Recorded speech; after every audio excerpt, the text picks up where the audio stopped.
오늘 시편 45편을 통해서 왕과 그의 신부 가로 열고 그리스도와 교회 이런 제목으로 함께 말씀을 나누도록 하겠습니다.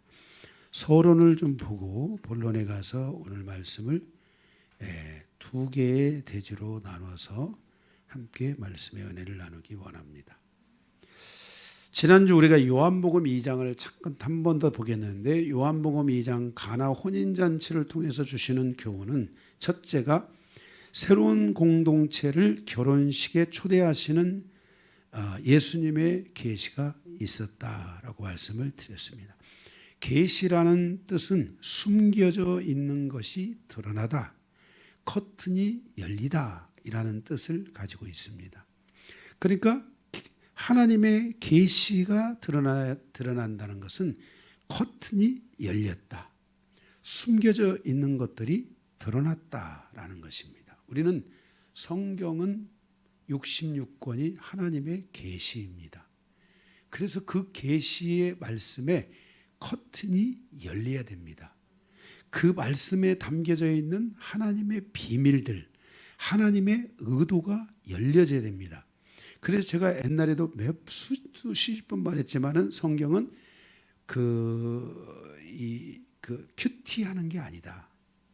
성경은 패스토럴 레벨, 목회적 관점에서 성경을 설교하는 것은 기초적인 중간 단계밖에 안 된다. 큐티식 설교는 그거는 아주 낮은 유아부 단계에 속한다라는 거죠. 그러면 우리는 어떤 설교를 해야 하냐면은 크리스티스 레벨, 하나님의 의도적 관점, 하나님의 관점, 비판적 관점에서 우리는 이 하나님의 말씀을 설교할 수 있어야 된다. 이게 좋은 의도다. 그래서 그 말씀은 다시 말해서 마지막 단계에 드린 말씀으로 설교가 돼야만이 하나님의 말씀의 계시가 열리는 겁니다. 성경은 계시기 때문에 그 계시가 열려야 돼요. 계시가 따로 있는 게 아니에요. 성경의 말씀 66권이 계신데 그 66권의 말씀 안에 하나님의 계시가 있는데 그 계시의 커튼이 열려져야만 하는 것입니다. 우리가 요한복음 2장의 말씀에서 열어진 하나님의 커튼을 보면 사도 요한의 의도는, 그것은 그 가나 혼인잔치에 있는 한 결혼식의 어떤 사건과 그 사건에서 물이 포도주가 되게 하는 어떤 능력의 사건을 드러내기 위해서 성경이 말씀하고 있는 게 아닙니다. 여기서의 예수님의 의도는 예수님이 결혼식에 초대를 받은 것이 아니라 예수님께서 많은 사람들을 결혼식에 초대하고 있다는 것을 우리에게 요한복음 2장 전체를 보면은 그것을 계시하고 있다는 것을 알려주고 있는 것입니다. 물론 이 결혼식의 주인공은 우리 아까 강 목사님이 얘기했던 대로 신부가 70%, 신랑이 30%입니다. 네. 그런데 어쨌든 이 두 분이 신랑과 신부가 있는데 그 신부의 비중이 더 크다는 것입니다. 그래서 오늘 우리가 이 시편 45편의 말씀을 볼 때도 신랑과 신부 부분이 나눠져 있지만은 사실은 우리가 이 부분에 있어서 신부가 신랑의 관점까지도 꿰뚫어 봐야만이 이 하나님의 이 신랑과 신부의 관계성이 온전해진다는 것을 우리는 기억해야만 할 것입니다. 신부가 누구인지를 드러내고 이 결혼식의 진정한 신부는 예수님의 초대를 받은 신부들인데, 그들 안에 보니까 제자가 있었고 제자들 될 자들이 있었고 그리고 또 소자들이 있었고, 그리고 그 소자와 함께 예수님의 이제 이 모든 사역을, 예수님의 그 하나님의 뜻을 이루는 그 사역을 돕는 이들이 그 속에 다 이제 숨겨져 있는 것을 보게 됩니다. 바로 예수님은 그들을 향해서 바로 초대해서 바로 하나님 나라에서의 신랑 되신 예수 그리스도와 신부 되신 그리스도의 몸된 교회됨이 무엇인지를 우리에게 드러내주고 있다는 것입니다. 바로 이렇게 지금 신부는 결혼식은 이루어지지 않았습니다. 그들은 그 신부들은 주님께서 다시 오실 때 그리스도의 신부로 서야 될 주인공들로 나타나게 된다는 것을 기억해야 됩니다. 그래서 여러분들은 지금 예비 신부들입니다. 이제 여러분들이 그리스도에게 합당하고 은총을 받을 수 있는 아름다운 신부로서의 그런 단장이 여러분에게 이루어져야 되고, 그러한 모습으로의 변화를 통해서 주 예수 그리스도께서 이 땅에 다시 오실 때, 그때 여러분들이 첫째 부활에 참여하여 그리스도의 신부됨을 가져야 됩니다. 자, 첫째 부활에 참여해야 되는데 여기 화이트보드 좀 갖다 주세요. 예, 이 첫째 부활에 대해서 나왔으니까 서론이 길어지는데 그래도 잠깐 모르시는 분들을 위해서 좀 여러분들에게 제가 말씀을 드리겠습니다. 이 첫째 부활에 참여되는 자의 조건들이 있습니다. 우리가 성경에 보면은 두 개의 부활이 있는데 빨간 잘 안 나오더라.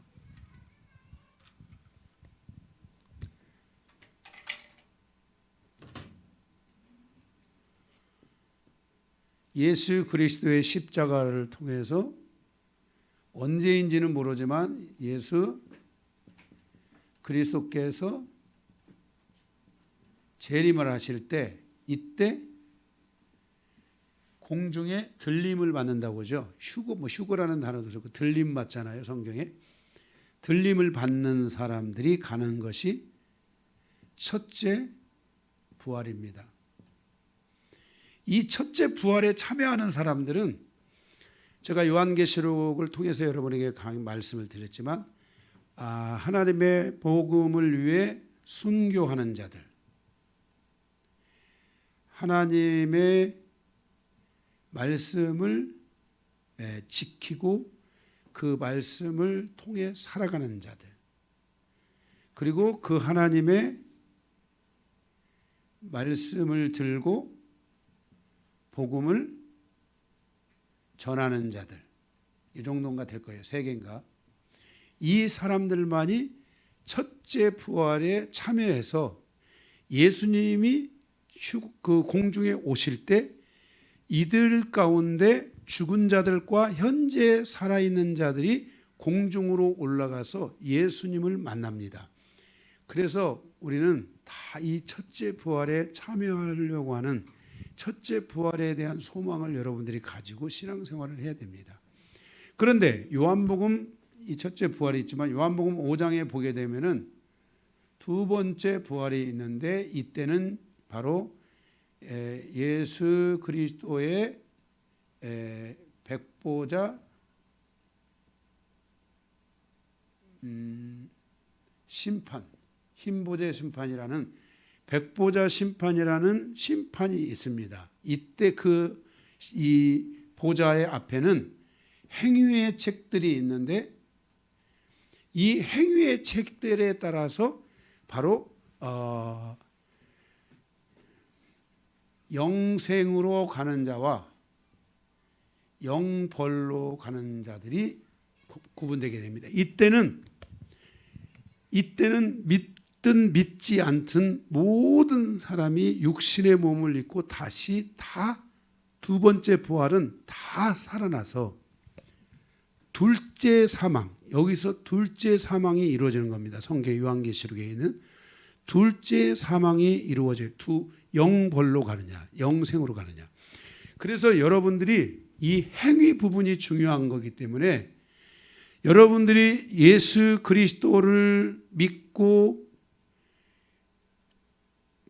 언제 죽을지 모르지만 죽을 때까지, 사망에 이르는 그날까지, 이게 한 번 죽는 거죠. 이게 첫 번째 죽는 거잖아요. 여기 두 번째 죽는 것은 영벌로 가는 거예요, 지옥으로. 물론 여기서 영생으로 가는데, 이게 영생으로 가는 케이스가 몇 번 있는 거예요? 2번. 첫째 부활과 두 번째 부활에서 있는데 이 행위에 나는 여기는 들어가기가 어렵다. 난 여기에는 좀 들어가기가 힘들 수도 있어. 이런 분들은 지금부터 죽을 때까지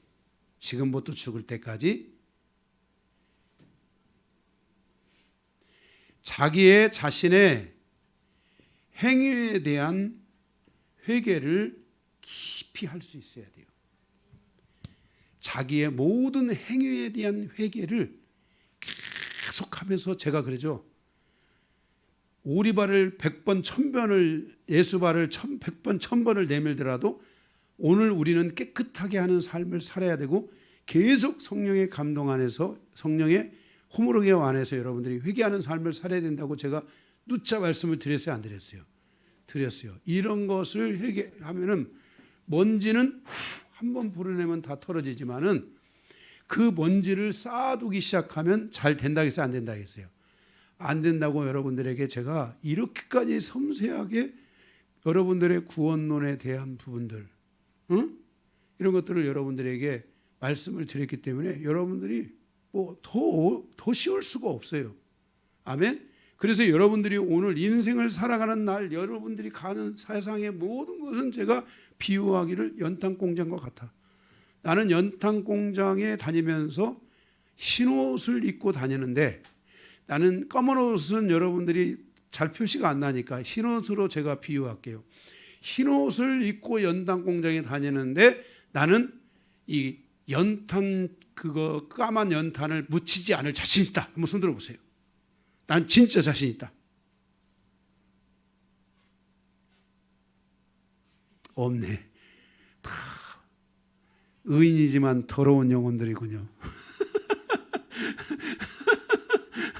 그래서 뭘 해야 되느냐? 매일매일 구약에는 매일매일 365일 뭐가 있어요? 제사가 있잖아요. 제사 제도가. 그죠? 양이나 소나 밀가루나 비둘기나 이런 걸 가지고 와서 자기의 죄가 보이면 다 와서 제사를 드리면서 자기를 정결케 하는 작업을 했어요, 안 했어요? 그런데 우리는 지금 이제는 소 드릴 필요 없어. 뭐 나는 가난하다고 비둘기 가져올 필요도 없어. 이제 여러분들은 뭐로 하면 되냐면은 예수의 피로 회개하고 예수의 피로 씻어내고.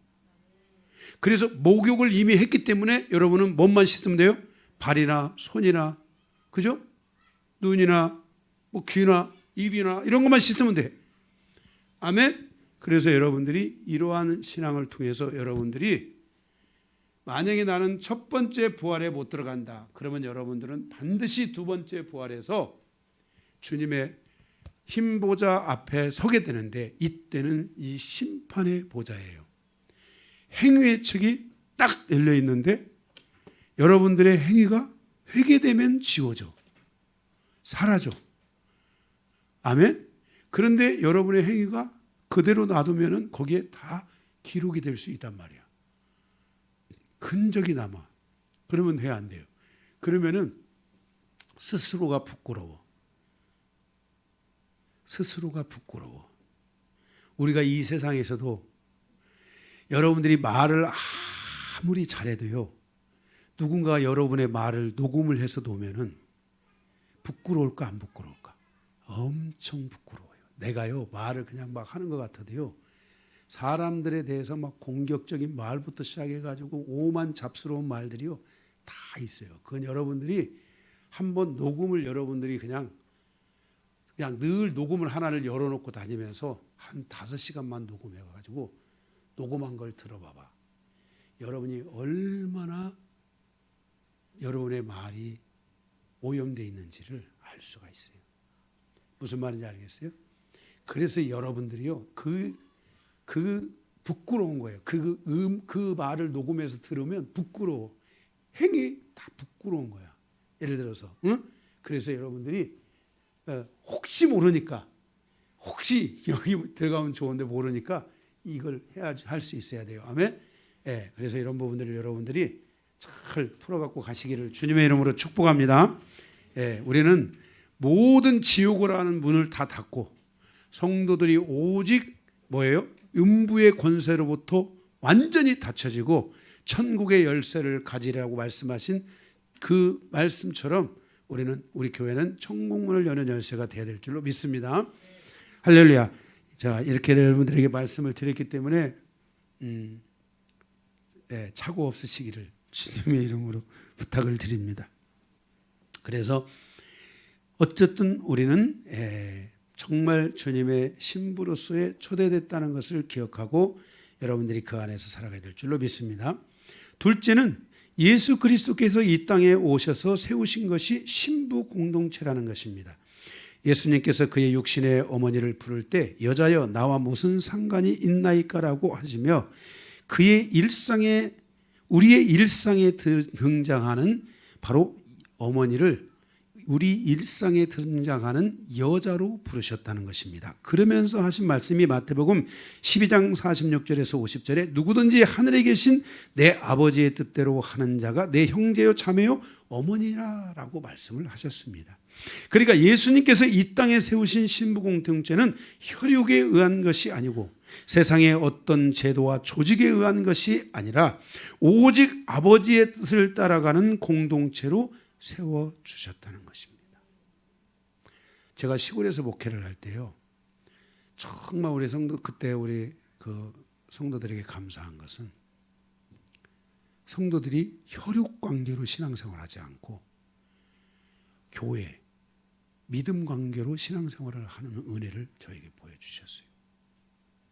그래서 교회를 공격하니까 가족들인데 형제간인데도 그 가족, 그 교회를 공격하는 형제간을 멀리하는 거야. 어떻게 보면 같이 짜고 해야 되잖아. 야, 교회가 뭐 그래도 되냐 어쩌냐, 저거 이상한 전도사가 와가지고 이상한 짓 하고 있어, 박힌 돌 빼고 뭐 그런 얘기들이 있잖아요. 왜요? 이래가지고 저를 막 공격해야 되잖아요. 그죠? 그래서 저 강전도사 저거 몰아내자 이럴 줄 알았는데, 여기 우리 이해심 권사님이 사시던 그 동네에서 일어난 사건이에요. 그럴 줄 알았는데 형제 간에도 서로가 믿음 안에서 분리를 일으키고 분리를 하고 믿음 안에서 하나님의 뜻대로 가려고 하는 그런 모습들을 교회가 보여주면서 교회가 하나님의 사역을 이루고 교회도 성전도 짓고 또 교회가 성장하고 계속해서 부흥하고, 그러한 결실로 인해서 제가 떠나고 난 뒤에 더 부흥되는, 할렐루야, 이런 은혜가 있게 되는 거예요. 우리가 주님께서 말씀하신 거예요. 예수님께서 이 땅에 세우신 신부 공동체는 혈육에 의한 것이 아니고 세상의 어떤 제도와 조직에 의한 것이 아니라 오직 아버지의 뜻을 따라가는 공동체로 세우셨다는 거예요. 그래서 교회는 오직 아버지의 뜻을 따라서 세워지고 아버지의 뜻을 따라서 사역하고 아버지의 뜻을 따라 앞으로 나아가야 한다는 거예요. 교회는 조직으로 움직이기 시작하면 그 교회는 점점 죽어가게 될 것이라는 거예요. 교회는 조직에 의해서 움직이는 곳이 되면 안 된다는 거예요. 오직 아버지의 뜻을 따라서 움직이고 말씀을 따라서 움직이는 곳이 바로 이것이 신부 공동체라는 거예요. 한국 교회도 지금 매우 위험한 처해 있는 것 중에 하나는, 제가 보는 관점에서 저는 그런 위험 요소를 느끼는 거예요. 그 느끼는 것 중에 하나가 한국 교회가 하나님의 뜻 가운데, 말은 하나님의 뜻 가운데 간다고 하고 말은 믿음으로 간다고 하지만은 사실적으로는 조직적으로 움직이는 교회가 거의 대부분이고, 거기 조직 플러스 조폭, 정치까지 가미해가지고 세상의 정치를 교회 안으로 끌어들여서 세상의 정치와 세상의 법이 교회 안으로 들어오면 교회는 세상 아래로 내려가는 거죠. 그죠? 이렇게 지금 교회들이 가는 모습들이 매우 위험한 부분을 가지고 있다고 할 수 있을 것 같아요. 참 마음에 안타까워요. 그래서 신부는 하나님의 말씀을 따라서 자신을 정화시키고 예수 그리스도의 보혈을 통해서 날마다 자신을 정결케 함으로 말미암아서 성전을 정화시켜야 된다. 그 성전은 뭐냐? 몸된 우리들 자신을 가리키고 있고 그 몸된 예수 그리스도 자신을 가리켰다라고 말씀하고 있다는 거예요. 예수 그리스도의 피와 하나님의 말씀을 통해서 자신의 영과 혼과 육을 거룩하게 보존해가는 이 여정이 교회 안에 반드시 존재해야만 한다는 거예요. 성도의 영혼과 몸을 거룩하게 하는 것은 오직 하나님의 말씀과 예수 그리스도의 피밖에 없어요. 그래서 이 과정을 통해 가야 돼요. 다른 것은 없어요. 그죠? 다른 것은 없어요. 주일학교 찬양에도 있어요. 다른 것은 없어요. 아멘. 아멘. 다른 것은 없다고 말씀하고 있어요. 찬양이 있죠. 그 공집사님 있어요. 예. 그 찾아보세요. 오늘 가셔서 우리 저기 우리 저 에리미에게 가르쳐 주세요. 예. 예. 그리고 애성이랑 모여가지고 같이 삼부자녀가 모여가지고 재밌어요. 네. 다른 것은 없어요. 아멘. 네. 나오는 찬양이 있습니다. 네. 제가 전에는 주일학교 교사할 때는 율동까지 제가 겸했는데 제가 율동을 다 잊어버려가지고 딱 옆에다가 서로 얹고 율동까지 겸했는데 율동 제가 다 잊어버리고 노래도 지금 다 잊어버렸어요. 자, 어쨌든 여러분들이 다른 것은 없습니다.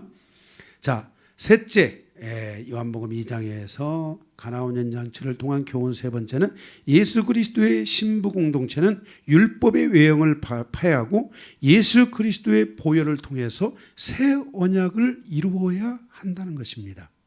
예수 그리스도의 보혈은 나를 구원하는 하나님의 은혜의 표이며 용서의 피이고 나의 일상의 모든 사소한 죄에 대해서도 나를 정결케 하신다는 하나님의 언약이며 약속입니다. 예수 그리스도의 신부 공동체는 이러한 새 언약으로의 부르심을 받았다는 것을 기억해야 됩니다. 따라서 우리를 신부되게 하고 우리를 교회되게 하는 가장 첫 번째 기초되게 하는 것이 예수의 보혈입니다. 그래서 율법의 행위에 따라서 우리를 그 하나님의 약속 안으로 들어가는 공동체가 아니라 예수의 보혈을 통해서 은혜로 말미암아 하나님의 그 새 언약 공동체 안에 들어가는 그런 교회가 되어야 되고 성도들이 되어야 됩니다. 예수의 보혈은 땅에서는 십자가의 피이지만 하늘 성소에서는 우리의 구원을 완성케 하는 대제사장이신 예수 그리스도의 완전한 제사입니다. 그래서 하늘 성소에서 우리를 위하여 완전한 제사를 드렸다는 말씀이 히브리서 아니겠습니까? 그래서 뭐예요? 초보에서 완성까지. 히브리서의 그 주제가 초보에서 완성까지 가는 거예요. 바로 그 초보에서 완성까지 가는 모든 길을 예수가 하셨다. 그래서 히브리서 12장 2절에 믿음의 주요, 믿음의 창시자요, 믿음을 완전케 하시는 이인 예수 그리스도를 바라보라. 예수 그리스도가 우리의 믿음의 창시자, 나에게 믿음을 주시는 분이지만은 예수 그리스도가 나의 믿음을 완성시키신 분이다. 그러니까 우리는 예수 그리스도를 따라서 감으로 우리의 믿음의 완성을 향해서 가야 된다라는 것을 가르쳐 주신 것이 그래요. 땅에서 십자가에서 하늘 성소까지의 바로 그 과정, 우리를 완성시켜가는 그 과정에 대한 말씀들이 담겨져 있는 것이 바로 히브리서입니다. 그래서 교회는 율법의 외형에 빠져서는 안 됩니다. 교회는 예수 그리스도의 은혜 안에서 성장해 가야 합니다. 예수 그리스도의 은혜 안에서 교회는 그리스도의 기쁨과 그 보혈을 통한 그 온전함을 향하여 가는 데 따른 믿음의 충만케 됨의 은혜들이 풀어져야 되고 그 은혜 안에서 성령의 강력한 기름 부심과 하나님의 임재를 체험해서 내 삶이 비록 땅에 서 있지만은 십자가의 삶에 머무는 것이 아니라 나의 삶이 그 아브라함과 같이 그 저 천성을 바라보고 하나님 나라를 바라보며 가면서 이 땅에 무엇을 주셔도 하늘의 끝과 그와 비교할 때 비교될 수 없는 은혜를 아브라함과 같이 경험하고 느끼며 살아가는 은혜가 우리에게 있어야 됩니다. 바로 이것이 히브리서 11장에 있는 믿음으로 살아가는 사람들의 증거다라는 것을 통해서 셋의 증거, 누구의 증거, 에녹의 증거, 막 증거들이 등장하잖아요. 우리는 이런 삶을 우리가 살아가야 한다는 것을 말씀하고 있습니다. 이것이 바로 가나 혼인잔치를 통해서 보여주신 주님의 신부에 대한 초대, 그 안에서 이루어지는 결혼 예식을 통한 바로 교훈이라는 것을 기억해 주시기 바랍니다. 시편 45편은 신랑 되신 예수 그리스도의 왕권과 그의 신부된 교회의 아름다움을 예언하고 있는 기도이며 노래이며 시입니다. 오늘 두 가지를 통해 두 개의 말씀으로 나눠서 함께 은혜 받기를 원합니다. 첫 번째 1번입니다. 신부의 신랑 되신 왕의 권세를 통한 교훈 1절에서 8절입니다. 여기에 우리가 5개의 말씀을 보겠습니다. 첫 번째는 왕은 은혜를 입술에 머금고 있다라는 것입니다. 왕은 그 입술에, 그 말에 은혜를 머금고 있습니다. 또 여기에 왕, 물론 왕의 입에 말에 악을 머물고 있는 사람도 있겠죠. 그러나 여기 이 왕은 오늘 본문의 시편 45편에 소개되고 있는 이 왕은 그 입에, 입술에 은혜를 머금고 있습니다. 성도는 머리 대신 예수 그리스도를 의지하며 살아갑니다. 그 그리스도가 지금 형상으로 우리에게 존재하지 않지만 말씀을 통해서 우리에게 존재하지만은 또 내주하시는 성령을 통해서 예수 그리스도를 우리는 그를 보고 느끼며 살아갑니다. 그런데 우리가 바로 그 머리 대신 예수 그리스도가 내 안에 계시기 때문에 그애가 내 머리이시기 때문에 그를 머리로 한 나의 입에는 은혜가 담겨져 있어야 되고 내 삶은 은혜의 삶이 되어야만 한다는 것입니다. 은혜로운 말은 머리 대신 예수 그리스도로 살아가는 성도의 삶의 최고봉입니다. 성도는 하나님의 은혜로 살아가는 삶이 열려야 합니다. 성도가 하나님의 은혜로 살아가고 있지 않다는 것은 자기 힘으로 살고 있기 때문입니다. 자기 힘으로 살아가는 성도들은 언젠가는 그 힘이 다 소진하는 때를 만날 수 있습니다. 그 힘이 다 소진되었을 때 그는 하나님의 힘을 공급받는 것, 그때 하나님의 힘을 공급받는 것은 결코 쉬운 일이 아니며 매우 어렵고 어쩌면 불가능하게 느껴질 수도 있습니다. 성도는 자기 인생사의 여정에서 하나님의 힘으로 살아가는 길을 열어야 하고 하나님께서 자기와 함께 하신다는 것을 느끼며 즐거워하며 살아가는 믿음의 길을 열어야만 합니다. 누구든지 지금 나에게 하나님의 은혜가 다가오고 있고 이미 하나님의 은혜가 내게 다가와 있다면 그 은혜를 잊어버리지 않기를 바랍니다. 저도 강요한도 처음에 하나님의 은혜를 경험했지만 그 은혜의 소중함을 배우지 못했고 그리고 그 은혜가 내게서 소멸되어 가는 것을 모르고 있었습니다. 어느 날 내게 하나님의 은혜가 없다는 것을 느꼈고 나는 말로는 하나님의 힘으로 사는 목사였지만은 실상은 내 힘으로 살아가고 있는 바로 목회자였습니다.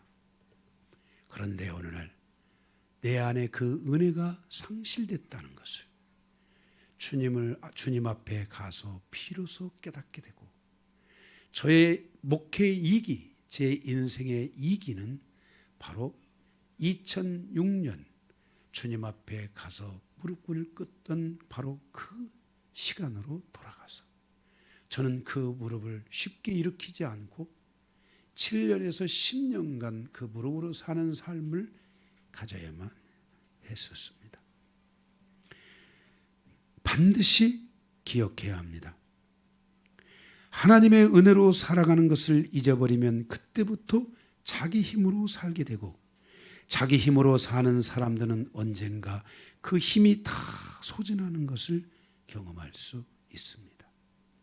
인생에서 하나님의 은혜가 다 사라지고 자기 힘마저도 사라지게 되면 그 인생은 마치 몸이 건조하여 그 인생의 삶의 낙을 느끼지 못하고 인생의 삶의 갈 길을 잃어버린 자와 같이 살아갈 수 있다는 것을 알아야 됩니다.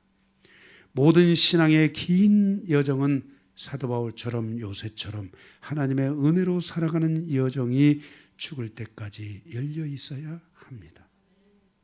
그래서 교회 문제도 사실 이 말은 참 어렵지만은 교회 문제도 하나님의 은혜가 열려 있는 교회. 여러분이 그 교회에 여러분의 인생을 거는 것은 결코 나쁜 일이 아니라는 것을 여러분들이 기억하시기 바랍니다. 은혜로 살아가는 사람들의 특징은 그의 모든 말이 하나님의 임재 안에 있으며 하나님의 능력 아래 있다는 것을 느낍니다. 그의 말에 임재가 있고 능력이 있어지기 시작한다는 것입니다. 오늘 시편 45편에 등장하는 고라 자손들은 그 자손들의 지도자들은 자신들을 다스리는 한 왕의 등장으로 말미암아 하나님의 은혜가 그들과 그들의 가정과 자손들에게 임하는 것을 보았고 하나님의 은혜가 넘치는 왕의 말에서 하나님의 은혜가 충만했다는 것을 고백하고 있습니다. 그리고 그 은혜의 소중함을 드러내고 있는 것을 보게 됩니다. 하나님의 은혜로 살아가는 삶과 하나님의 은혜가 넘치는 자의 말은 곧 하나님의 축복입니다. 거기 2절 왕은 사람들보다 아름다워 은혜로 입술에 머금으니 그러므로 하나님이 왕에게 영원히 복을 주시도다. 이 복이 여러분들에게 있어야 합니다. 이것을 성도는 그리워하고 이것을 위해 기도해야 됩니다. 하나님의 은혜와 함께 입술에 은혜가 열리고 이것이 하나님의 축복이라는 것이 여러분에게 열려서 내 힘으로 살아가는 삶이 아니라 하나님의 은혜로 살아가는 삶의 이 축복이 여러분에게 열리기를 갈망하고 소망하고 기도해야 됩니다. 반드시 내 삶에도 하나님의 은혜가 임한다는 확신 속에서 우리의 기도를 멈추면 안 됩니다. 믿음은 누구의 것이냐? 믿는 자의 것입니다. 그리고 하나님의 은혜로 사는 삶에 대한 소중함을 인식하고 또 인식해야만 합니다. 그 인식의 깊이만큼 우리의 기도는 간절해지게 되어 있습니다. 예수 그리스도가 우리의 머리이기 때문에 우리는 예수의 힘으로 살아가야 한다는 것을 잊으면 안 됩니다. 신부의 신랑 되신 왕의 권세를 통한 교훈 첫 번째에서 왕은 은혜를 입술에 머금고 있는데 그 왕을 머리로 삼고 살아가는 성도는 이러한 은혜의 삶이 열리기를 기도해야 되고 이런 은혜의 말이 터져 나오기를 기도해야 되는데 그 은혜의 말이 터진다면 그 말에는 능력이 있고 권세가 있게 될 것입니다. 여러분의 말에 능력이 있고 권세가 있게 된다면 여러분이 어디에 간들 여러분은 위대한 경쟁력을 갖춘 하나님의 거룩한 자녀로 살아가는 데 부족함이 없을 줄로 믿습니다. 두 번째로는 1번에 2번 왕은 진리와 온유와 공의를 세우십니다. 머리 대신 예수 그리스도를 따라서 살아가려면 그에게 있는 것을 따라서 우리도 살아가야 되는데 그의 진리가 나의 진리가 되고 그의 온유가 나의 온유가 되고 그의 공의가 내 안에 세워지기를 위해 갈망해야 됩니다. 그래서 그의 진리를 사모하고 그의 말씀을 사모하고 그의 말씀을 부둥켜 눈물이 나는 삶으로 여러분의 여정이 열려져야 됩니다. 그의 온유를 갈망하여 땅을 차지하고 땅을 지배하여 하나님의 이 온유를 통한 축복이 내 때 이루어지지 않는다 할지라도 내 다음 세대에서는 반드시 그것이 이루어지고 만약 그것이 내 자녀의 세대에서 안 이루어져서 다음 세대에 이루어질 수만 있다고 한다면 그 은혜의 그 영광은 너무나 놀랍고 위대한 것이지 아니할 수 없습니다. 그의 공의를 자기 안에 세워야 합니다. 그를 닮아가야 하며 그의 성품이 내 안에 들어올 수 있도록 갈망하고 사모해야 합니다. 그리고 나의 믿음의 여정에 진리와 온유와 공의가 만들어지도록 우리는 기도해야 되고, 이것이 반드시 내 안에 이루어지기를 소망해서 우리의 머리 대신 그리스도가 그냥 형식적으로만 머리로 있는 것이 아니라 실질적으로 머리 대신 그리스도가 내 안에 있어서 그리스도에게 있는 진리와 그리스도에게 있는 온유와 그리스도에게 있는 공의가 내 삶을 다스리고 나의 인생의 여정을 풀어가는 키로서의 역할을 감당할 수 있기를 바랍니다. 세 번째로, 왕의 화살은 원수를 향해 날아갑니다. 5절 6절. 왕의 화살은 날카로워 왕의 원수의 염통을 뚫으니 그랬습니다. 머리 대신 예수 그리스도의 싸움의 방향성, 그 화살의 방향성은 원수 사단을 향하여 서 있다는 것을 기억하시기 바랍니다. 우리 안에 존재하는 사단의 노이즈와 거짓말과 그의 함정을 내 안에 발견하지 못한다면, 그리고 내 안에 존재하는 사단의 그림자들을 향해서 싸움을 시작하지 않는다면 우리의 신앙과 믿음은 절반의 성공밖에 거둘 수 없다는 것을 기억하시기 바랍니다. 내 안에 존재하는 적을 죽이지 않고 나를 향해서 공격하는 사단의 공격을 무력화시킬 수 없습니다. 그래서 왕의 화살이 원수를 향해서 있듯이 예수 그리스도 안에 있는 우리는 하나님의 말씀의 검이 먼저 나를 향해 서 있어야 되는 것입니다. 그리고 그 말씀의 검으로 내 안에 존재하는 사단의 모든 그림자들을, 사단의 모든 노이즈와 사단의 모든 거짓말들을, 내 생각 속에서 나를 끌고 지배하려고 하는 사단의 이 모든 역사들을 우리가 진멸시킬 때 이제 밖에서 오는 그 어떠한 공격도 여러분은 능히 이겨내게 될 줄로 믿습니다. 예수 그리스도의 화살이 사단을 향하여 있는 것처럼 우리의 믿음 생활도 성령의 검이 우리 안에 존재하는 사단의 모든 영역을 향하여 공격해서 내가 죽을 때 바로 내가 살 수 있다는 것을, 내가 죽어야 비로소 하나님이 살고 내 옛 자아가 죽어야 비로소 새 사람의 모습으로, 새로운 자아의 형상을 갖춘 모습으로 여러분들이 다시 새롭게 태어날 수 있다는 것을 여러분들이 기억하시기 바랍니다. 여러분은 이미 그리스도 예수 안에서 예수의 보혈과 그의 그 부활의 능력으로 말미암아 이미 여러분은 거듭나셨습니다. 그것은 여러분에게 있어서의 믿음에 대한 그 은혜입니다.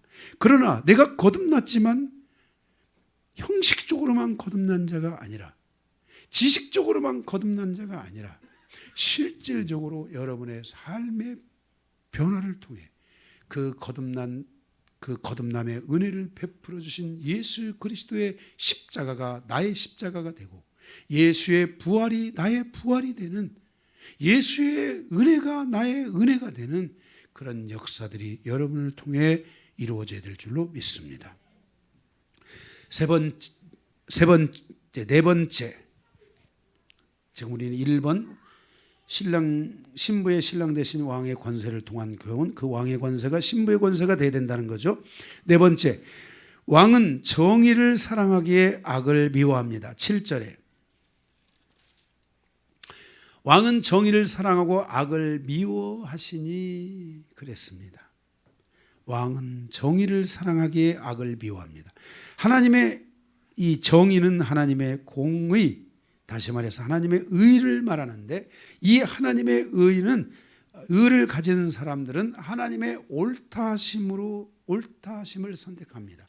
늘 우리는 하나님의 뜻, 하나님의 옳다심이 무엇이냐, 하나님의 뜻이 무엇이냐, 하나님의 옳다심이 무엇이냐 하는 것을 선택하는 능력을 가질 때 바로 의의 흉배 부분, 이 말씀을 선택하는 능력, 하나님의 뜻을 선택하는 능력, 하나님의 말씀을 의지하는 능력을 가질 때 의의 흉배가 방탄유리와 같이 강한 유리가 돼서 사단이 우리를 향하여서 불화살을 쏘아 나의 심장을 맞춰서 화인 맞은 자와 같이 만들려고 하지만, 방탄유리가 강하게 이미 되어 있는 사람들은 사단이 어떤 거짓말로 불화살을 우리에게 쏜다 할지라도 팅 하고 떨어질 줄 믿습니다.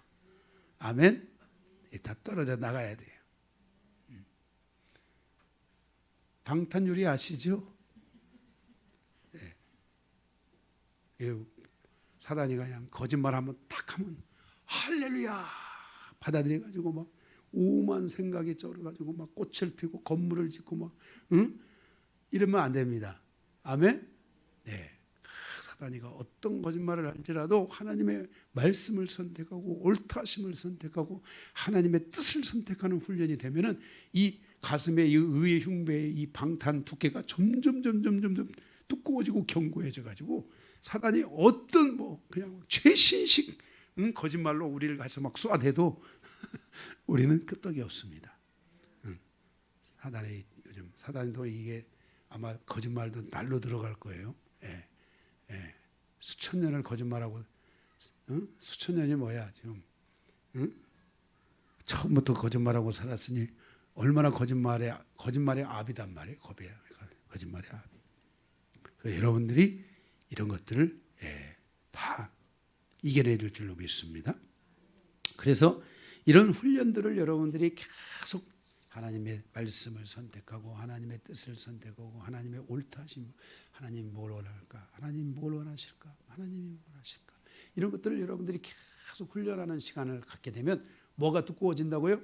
의의 흉배가 두꺼워져요. 할렐루야. 여러분들에게 제가 아니지만 여러분들에게 다 봤을 때 이러면 또 저한테 이제 저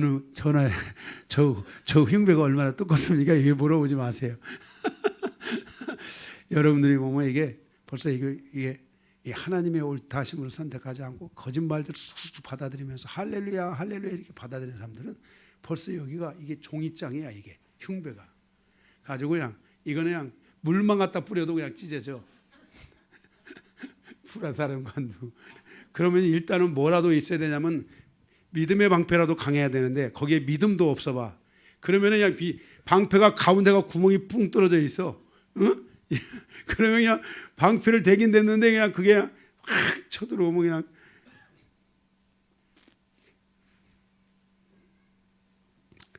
그래서 그런 분들을 위해서 제가 옛날에는 별걸 다 했어요. 하도 말 안 듣는 성도들이 많아가지고 믿음의 방패를 가지고 그 위에 보혈로 덮으라고. 하여튼 최고 쉬운 방법이라도 선택해서 어쨌든 보호받는 인생을 살아라. 뚫리는 인생 살지 말고. 할렐루야. 여러분들이 계속 그래서 여러분들이 이 하나님의 옳다심을 선택하는 사람들은 하나님의 선을 따라서 악을 미워한다 했잖아요. 악을 이기는 거야. 자꾸만 여러분들이 하나님의 옳다심을 선택하게 되면 동전의 양면이라고 했잖아. 하나님의 선의 방식이 여러분 안에 등장하기 시작해요. 그래서 하나님의 옳다심은 하나님의 선을 갖기 때문에 악을 미워하는 마음을 갖게 되는 거예요. 그래서 악을 선으로 바꾸고 선으로 악을 이기고, 아멘. 그리고 악에 속하지 않고 선에 속하는 삶을 살아가는, 이걸 여러분들이 말씀을 많이 외우고 이걸 마음에 새기고 묵상하고 이걸 생활 속에서 하나님의 선의 시스템을 가동시키는 훈련을 자꾸만 여러분들이 해야 돼요. 그렇기 위해서 첫 번째가 뭐예요? 하나님의 옳다심을 선택하는, 하나님의 뜻을 선택하는 것이 우선 1번으로 돼야 되고 1번이 되면은 자동적으로 동전의 양면처럼 하나님의 선의 시스템이 가동된다는 거예요. 아멘. 네, 그래서 여러분들이 이런 삶을 사셔야 됩니다. 다섯 번째로 왕의 옷은 그의 신부와 그의 처소를 보호한다는 거예요. 거기 8절. 왕의 모든 옷은 몰약과 침향과 육개의 향기가 있으며 상하궁에서 나오는 현악은 왕을 즐겁게 하도다 그랬어요. 자, 왕의 옷은 뭐가 있어요? 몰약과 침향과 육개의 향기가 있다. 그러니까 왕의 이 옷은 신부, 이 왕의 옷을 입은 이가 신부에게 가면 이 왕의 옷이 누구를 보호하는 거예요? 신부를 보호하고 신부의 처소를 보호한다는 거예요. 그래 여러분들이 계속해서 예수 그리스도로 살아가야 돼요. 그럼 여기 몰약은 뭐냐면은 이것은 신부를 보호하고 보존하는 장치가 있다는 것인데 예수 그리스도의 몰약은 예수 그리스도 안에서 치유가 일어나야 돼요. 여러분들의 치유는 강요한 목사 통해서 일어나는 게 아니에요. 예수 그리스도 안에서 일어나야 돼요. 성령 안에서 일어나야 돼요. 예수 그리스도의 침향은 이 침향이라는 것은 이 방향제 역할을 하는 것인데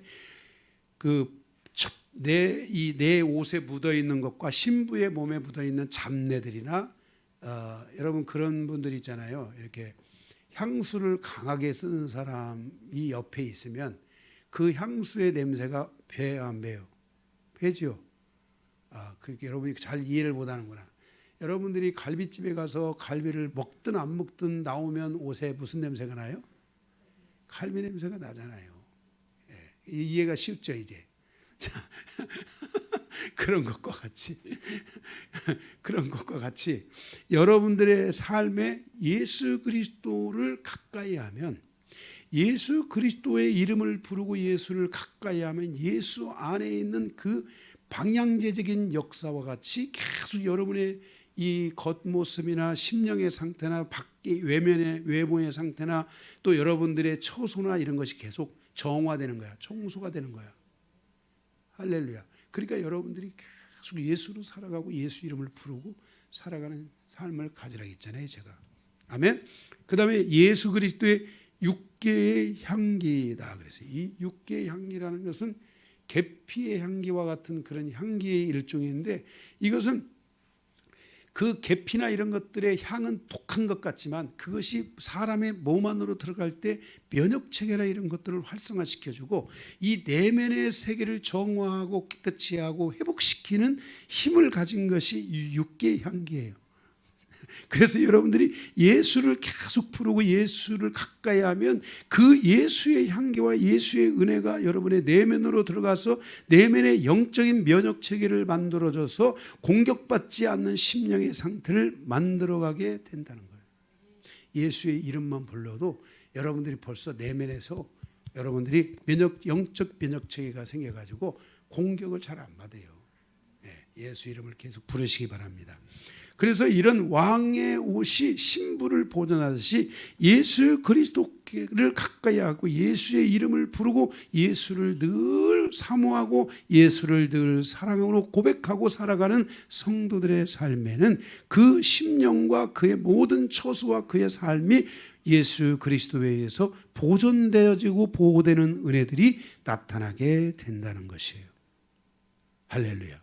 그래서 여기 5가지 신부의 신랑 대신 왕의 권세 5가지가 있죠. 첫째가 뭐예요? 은혜를 머금고 있다. 두 번째가 뭐예요? 진리와 온유와 공의를 가지고 있다. 셋째가 그 왕의 화살은 날 원수를 향해 날아간다. 넷째가 뭡니까? 왕은 정의를 사랑하기에 악을 미워한다. 다섯째는 왕의 옷은 그의 신부와 그의 처소를 보호하고 보존하는 깨끗이 하는 정결케 하는 은혜가 있다라는 겁니다.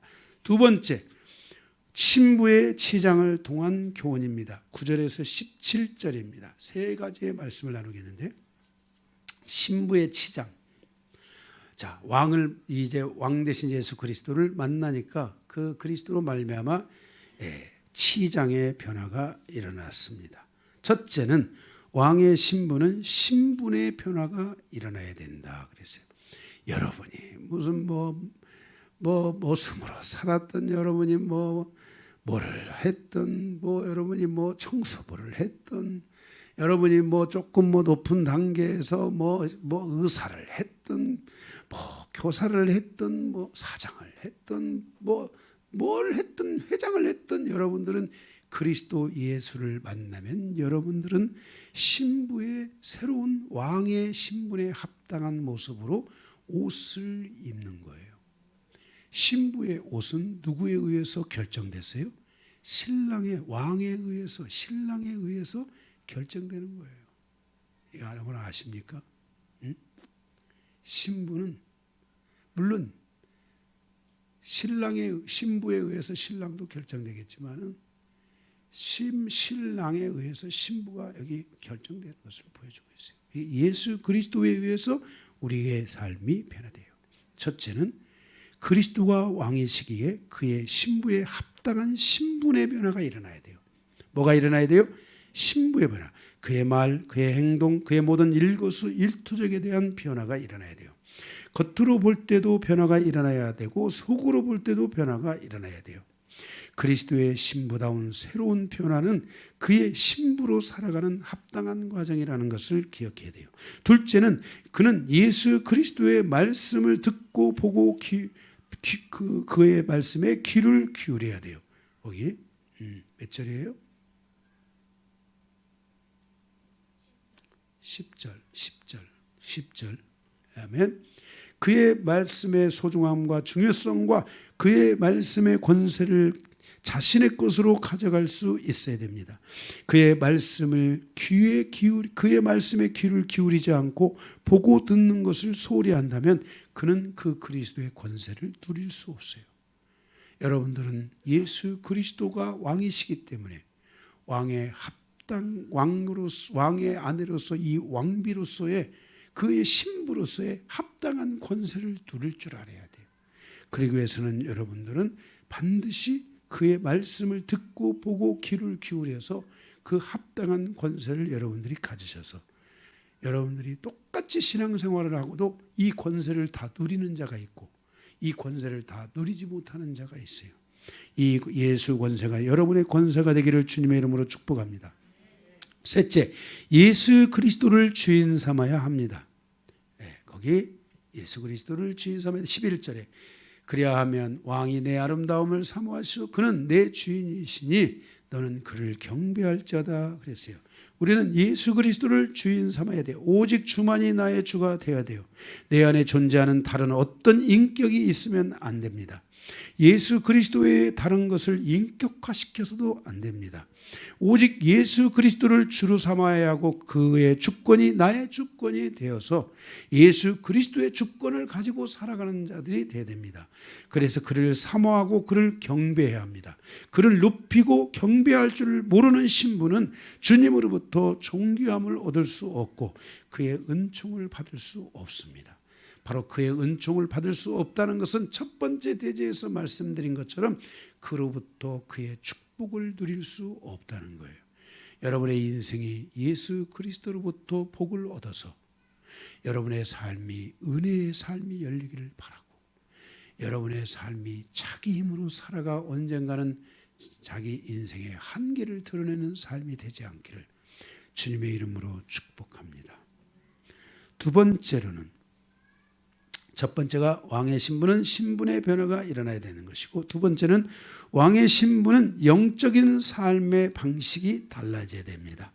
거기 12절을 보면 두루에 따른 예물을 드리고 그랬어요. 그러니까 이게 언뜻 보기에는 예물을 드리고 그러니까 무슨 금은 보석을 갖다가 왕에게 바쳐야 되는 것처럼 말하고 무슨 재산이라도 한 트럭 싣고 와야 되는 것처럼 보이는데 여기에서는 그런 뜻이 아니에요. 두로에 따른 예물을 드리고라는 말은 이 말은 히브리어로 미하라는 말인데 이것은 제사 제도를 의미하고 있어요. 그러니까 구원관이 달라져야 된다는 거예요. 제사 제도는 레위기의 제사 제도는 예배 제도가 아니고 레위기의 제사 제도는 바로 그것은 구원관이라는 것을 기억해야 돼요. 예배제도는 안식일이 예배제도예요. 그리고 레위기는 절대로 예배로 풀면 안 돼요. 여러분 짐승을 가져와 가지고 여러분 중간 단계에서 염소를 한 마리 양을 잡아가지고 왔다 봅시다. 양을 잡아왔으면 양을 죽일 때 양들이 피똥 싸요 안 싸요? 짐승들이 더 빨리 알아요. 벌써 자기를 향하여 죽이려고 하면은 짐승들이 피똥 싸요. 여러분 소들도 마찬가지예요. 벌써 죽이려고 하면 눈에서 눈물이 치석 흐르고요. 벌써 똥 막 팍팍 싸고 막 다 지금 스트레스 막 확 받고, 그리고 거기다가 탁 안수하고 찍으면 막 피가 막 튀고 피범벅이 되고 막 더러워요. 더러워. 여러분들이 짐승 잡는 데 안 가보셨죠? 짐승 잡는 데 가면은 더러워요. 그래서 짐승 잡을 때는 물이 흐르는 곳에서 물을 흘리면서 잡는 거야. 왜? 더러우니까. 그게 예배가 더러운 것이 되면 안 돼요. 예배는 하나님 앞에 너는 그 성의를 예배를 거룩하게 여길지니라. 그래서 우리는 주일은 안식일 예배를 드려야 되고 준비해서 드려야 되고, 우리는 그래서 주일날 이스라엘 백성들이 가져오는 양식은 제사장을 위해 먹을 거로 주는 거예요. 그게 헌금이에요. 응? 그리고 우리는 제사제도에 뭐예요? 주중에는 전부 다 성소에 가가지고 그 회개하는 거야. 죄진 걸 회개하는 거야. 주일날 와서 회개하는 게 아니야. 주중에 죄진 것들이 있거든. 여러분들이 교회 주중에 매일매일, 아니면 주요 교회 못 오는 사람은 차 속에서라도 여러분들이 계속 예수의 보혈을 의지해서 여러분들을 정결케 하는 작업을 해야 돼. 이게 제사제도야. 그러니까 제사제도는 예배제도가 아니에요. 제사제도는 뭐예요? 그것은 예수 그리스도의 구속에 관한 것이라서 구원론에 관한 것이에요. 이해가 되십니까? 그래서 여기 신부에게 그런 거예요. 이 신부가 두로의 딸이기 때문에 이방인의 딸이란 말이야. 이방인의 딸이니까 이방인에게 딸이 오면서 무슨 보물을 갖다가 한가득 싣고 오라 이게 아니고, 그 바로의 딸은 두루의 딸은 뭐라 했어요? 예물을 드리고, 이 말은 뭐냐면은 제사제도에 필요한 모든 짐승들을 준비하고 너의 죄를 사하기 위해서, 너의 죄의 용서함을 받기 위해서 너는 예물을 가지고 짐승을 가지고 나 앞에 나오라, 이런 뜻이에요. 무슨 말인지 알겠어요? 짐승을 가지고 내 앞에 나오라. 그러면 뭐라 했어요? 거기 짐승을 가지고 하나님 앞에 제사제도를 드리고 짐승을 잡고 백성 중 부한 자도 내 얼굴 보기를 원하라 그랬어요. 이 말은 무슨 말이냐면은, 자, 너의 영혼이 비록 이방인의 여인이었지만은 예수 왕 대신 그 왕의 신부로서 살아가기 위해 이제는 그 제사제도에 따라서 너희 구원관을 바꾸고 너희 신앙관을 바꾸고 너희가 예수의 피로, 짐승의 피로 구원함을 얻으니까 그 제사를 통해 너희의 죄를 사함받고 그 모습을 백성들에게 보여주라. 백성들이 너의 그 진정한 구원관에 대하여, 너의 그 속죄에 대하여 보기를 원한다 라고 선포하고 있는 것이 바로 이것이 시편 45편에 나와 있는 12절의 말씀이에요. 그래서 왕의 신부는 영적인 삶의 방식이 달라져야 돼요. 내가 했던 그런 그 건전성, 내가 했던 정결한 방식, 내가 가졌던 나를 씻어내는 방식들, 술로 씻었고 인생이랑 이런 거야 하면서 술로 취해가지고 범벅이 돼가지고 아침에 아이고 머리 아프다, 그런데 시원하다, 이렇게 인생을 씻어내는 방식이 되면 안 되는 거야. 또는 우상 앞에 쫓아가가지고서 나는 사바사바 해가지고 어떻게 됩니까? 그러니까 야, 너 돈 500만 원 가지고 와서 너 구신하해라. 그러니까 구해가지고서 자기의 죄를 씻어내고 자기의 업을 씻어내고 하는 이따위 식의 잘못된 방식으로 너희 삶을 그렇게 살았다면, 이제 너는 이 아름다운 왕의 신부가 되었으니 너는 그런 모든 방식들, 이방의 방식들, 그런 잘못된 우상의 방식들을 버리고 너희는 하나님의 질서, 하나님의 방식, 하나님의 영적 질서, 그것은 바로 너희의 죄를 용서받기 위해서 짐승을 가지고 나와서 예물을 하나님께 드리라. 이 뜻이에요. 그리스도의 신부는 이러한 영적 방식들이 달라져야 돼요. 세상을 쫓아가고 마귀가 주는 소리를 쫓아갔던 삶의 방식에서 이제는 말씀을 따라가고 성령의 음성을 따라가고 예수 그리스도의 말씀에 의지하여 살아가는 삶의 방식으로의 변화가 일어날 때 여기서 하나님의 역사가 시작되는 거예요. 그것을 보여주라는 거예요. 모든 이들 앞에 내가 이렇게 나도 이제는 믿음 생활하고 있다. 예수의 피에 의해서 내가 치유받았다. 예수의 보혈에 의해서 내가 새롭게 되었다. 예수의 보혈에 의해서 내가 안에 하나님의 구원이 임했다. 이런 것들을 백성들 앞에 보여주고 성도들 앞에 보여줄 줄 아는 이 신앙을 너는 살아야 된다. 이것이 바로 그리스도의 신부의 영적 삶이다라는 것을 말씀하고 있어요. 마지막으로 세 번째, 왕의 신부는 왕이 주시는 특권과 축복을 위해 기도해야 된다는 거예요. 13절에서 17절입니다.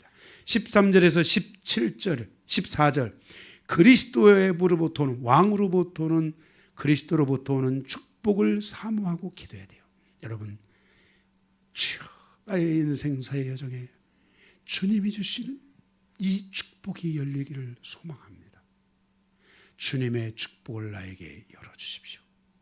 그리고 주님이 나에게 열어주신 그 복을 통해 내가 은혜로 살아가는 삶이 열리게 도와주십시오. 내가 잘나서 살아가고 내 힘으로 살아가고 내 능력으로 살아가지 않도록 도와주시고 주님의 무한한 힘, 주님의 그 권능과 역사는 무한대의 역사입니다. 그 주님의 힘으로 살아갈 수 있는 은혜를 달라고. 내 인생에 내게 주어진 강건하며 70이요 80이요 지금은 100세 시대인데 내 인생에 왔다가 내 인생이 마치고 가는 그 순간 그 어떤 것도 후회하지 않고 갈 수 있는 그런 인생을 살게 해달라고 그 축복을 달라고 여러분 기도해야 됩니다. 15절에는 그리스도로부터 오는 기쁨과 즐거움을 받을 수 있도록 기도해야 됩니다. 주여, 주님의 기쁨은 무엇입니까? 요한복음에 말씀하시기를 내가 세상에 주는 기쁨과 내가 너희에게 주는 기쁨은 비교할 수 없다고 말씀했는데 사랑하는 성도 여러분, 여러분 주님의 기쁨을 얼마나 맛봤습니까? 주님의 기쁨, 한량없는 기쁨, 주님의 그 즐거움, 여러분이 주님의 이 즐거움이 여러분의 이 배에서부터 여기 심장 있는 데까지 주님의 즐거움이 있어야 돼요. 제가 그랬죠.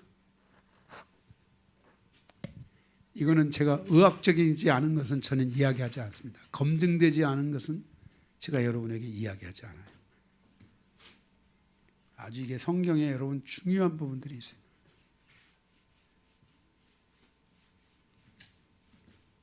제가 일부러 우리 어떤 자매가 배가 아프다고 해서 그 자매를 데리고 병원에 가서 그 한독병원인가? 그 병원에 가서 의사 선생님에게 제가 다 검증을 하고 물어봤어요. 내가 알고 있지만 그래도 한번 확인을 받기 위해서.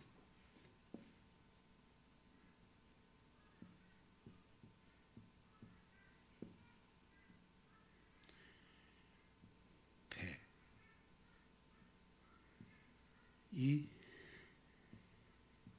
비장, 위장, 비장. 여기가 가슴. 뒷면이에요. 머리 뒤쪽 뒷골 어느 중추 신경. 제가 아까 말씀드린 부분이 이 부분입니다. 이 부분에 주님의 기쁨과 즐거움이 넘쳐야 되는데 여러분들이 주님의 이 기쁨과 즐거움을 느끼기 전에는 장에 여러분의 인생을 살아가는 과정에서 스트레스를 받기 시작하면 제일 먼저 심장에 오는 게 아니라 제일 먼저 장에 이 열을 받기 시작합니다. 장의 이 열. 장의 열을 받으면 계속 장의 열 받은 것이 쌓여지잖아요. 그러면 그게 비장이나 위장으로 가서 비위가 상하는 거예요. 비위가. 그래서 비위가 상하면 사람에 대해서 비위가 상하든 음식에 대해서 비위가 상하든 여기는 좀 약한 거야. 그래도 여기는 센 거야. 두 개 다 있으면 완전히 센 거야. 그래서 장에 어려서부터 장에 이 계속 성장하면서 열을 받았던 사람들은 비장이 안 좋아. 비위가 상하니까 사람이 무슨 말을 하면 받지를 못해. 어떤 말을 하더라도 비꼬아. 그리고 사람이 누가 좀 뭐 하고 그러면 속상해. 나는 왜 이러면서 속상해. 그래서 이 비장이 안 좋은 거야. 사람. 비장이 안 좋아서 사람이 안 좋은 거야. 거기다가 음식을 먹으면 아주 체하고 음식이 걸리고 뭐 이런 것들 때문에 항상 힘든 경우, 이런 경우는 비위가 약해서 그래. 여기가 중요한 게 아니라 그 다음부터가 중요해. 여기까지는 그래도 조심하면 돼. 그래도 또 어떻게 지나가. 또 사람이 또 자기가 비위가 안 좋아, 사람이 또 싫은 사람들은 또 끼리끼리 또 만나면 또 그래도 대화가 돼. 그래도 어느 정도는 가슴에 여기에 이제 이 열이, 이 안 좋은 이 에너지와 열이 가슴까지 올라가. 단계가 여기서 올라가는 거야. 여기서 이제 가슴으로 올라가면 여기서부터 혈기가 강해지게 되고 소리가 강해지는 거예요. 야! 이렇게 말하는 것은 승질을 낸 게 아니라 야! 벽을 쌓은 거야. 나 무서우니까 나한테 가까이 오지 마. 너희들 나한테 가까이 오면 나 쓰러져. 야! 나 쓰러져. 이 말이야. 나중에 그런 사람들은 거의 백발백중 나중에 조금 가서 잘 구슬리고 하면 후회해. 왜? 원래 약해.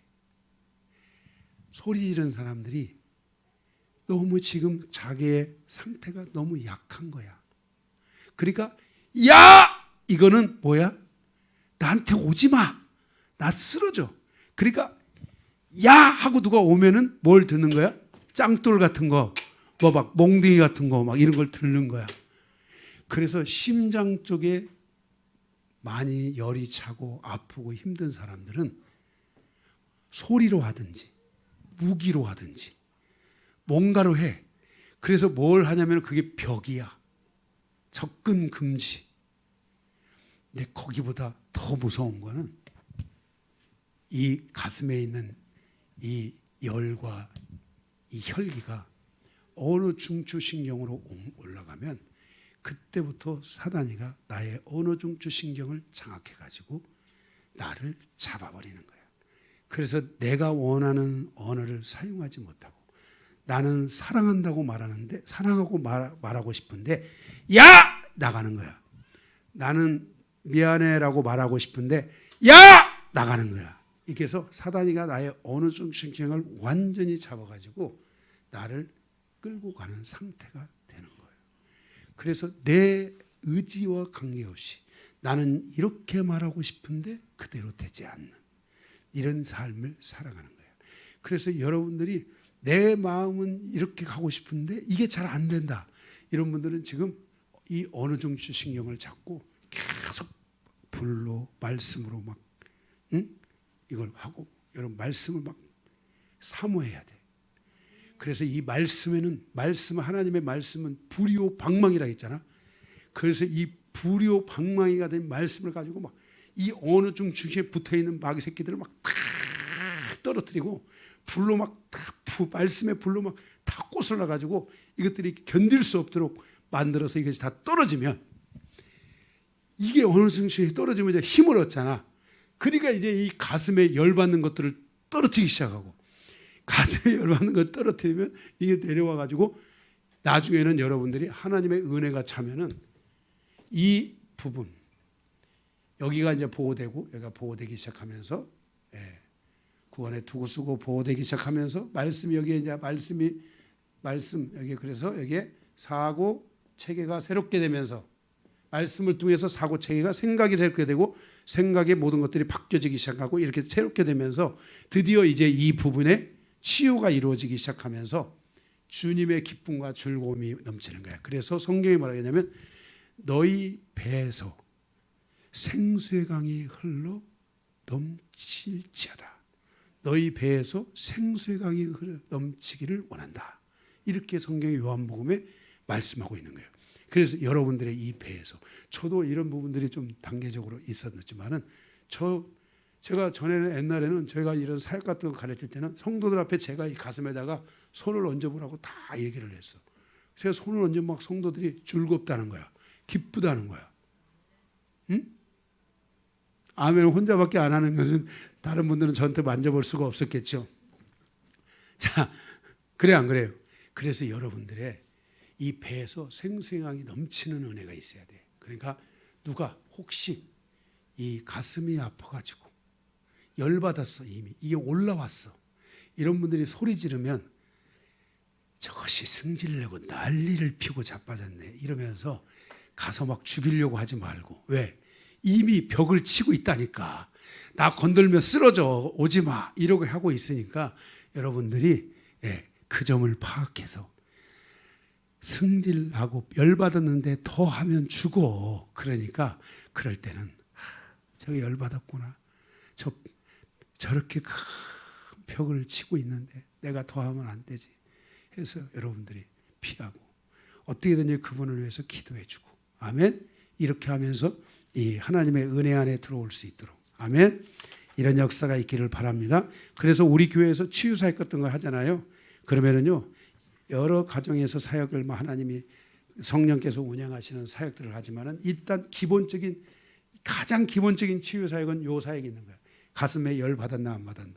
그다음에 위와 비장에 지금 열 받았나 안 받았나. 그래서 이런 부분들이 위와 비장에 열을 많이 받은 분들은 제가 정말 그냥 이 손가락만 갖다가 살짝 올려놔도 막 하고 막 몸소리 쳐요. 진짜로.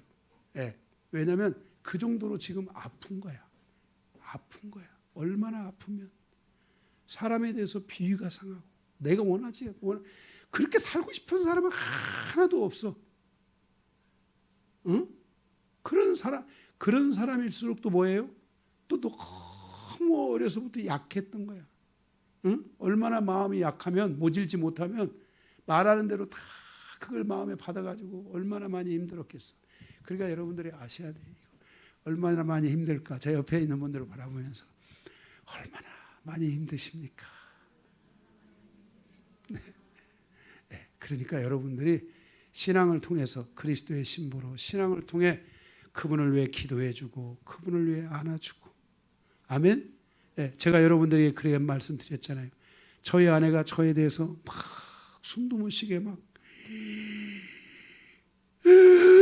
자주 듣듯이 막 이렇게 하고 막 덤비면은 제가 막 처음에는 겁났어요. 그래서 저래서 죽으면 어떨까 이랬는데 나중에는 이게 반복이 되니까 승질이 나는 거야. 쇼한다고 또 쇼한다고 막 아니 왜 쇼를 하는 거야?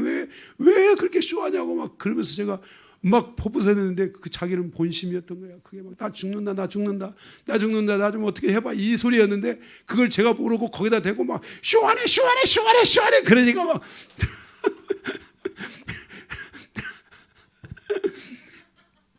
미쳐버렸던 거야. 그래서 제가 어느 날 하나님 앞에 아내 문제 때문에 회개하고 있는데 아내가 저한테 그렇게 해가지고 제가 너무 영성을 하는데 이제 제가 이제 정말 영성을 하다가 실패할 것 같고 죽을 것 같아서 하나님 앞에 나아가서 그 부분을 놓고 회개하는데 아내의 이 심장에 보통 사람하고는 다른 이 화살 같은 게 하나가 막 박혀가지고 이게 아내를 위해서 중보하는데 막 여기가 화살 하나가 박혀가지고 막 저의 이 심장에 이 아내의 통증이 저기 오는 거예요. 너무 아파가지고 제가 막 소리를 지르면서 막 그것 때문에 막 아마 저 사람 지금 막 은혜 받아서 그런 줄 알았는데 사실은 너무 아파가지고 그러면서 이것을 놓고 막 하나님 앞에 막 충고하면서 막 자꾸 막 그 안에 그 심장을 여기를 누르듯이 막 내 심장의 여기를 누르면서 막 축사를 하면서 막 기도를 했어요. 그런데 그 기도를 통해서 막 이 화살이 막 툭 하고 뽑힌 거야. 할렐루야. 다른 교회 가면 박수 쳤을지 몰라. 박수 치지 마. 그냥 한 소리. 자, 뽑힌 거야. 그런데 그 뒤로부터 우리 아내가 그게 없어진 거야. 조금만 보면 이게 없어진 거야. 그래서 야, 하나님께서 이렇게 뽑아주셨구나. 그래서 내가 저희 아내한테 그랬죠. 당신 그거 없어진 건 내가 당신을 위해서 그걸 싸워서 기도해서 그게 없어진 거라고 축사해서. 그래서 요즘 우리 아내가 나만 보면 그냥 웃었었고 막 그러는데 제가 감사해요. 네, 말씀을 마치겠습니다.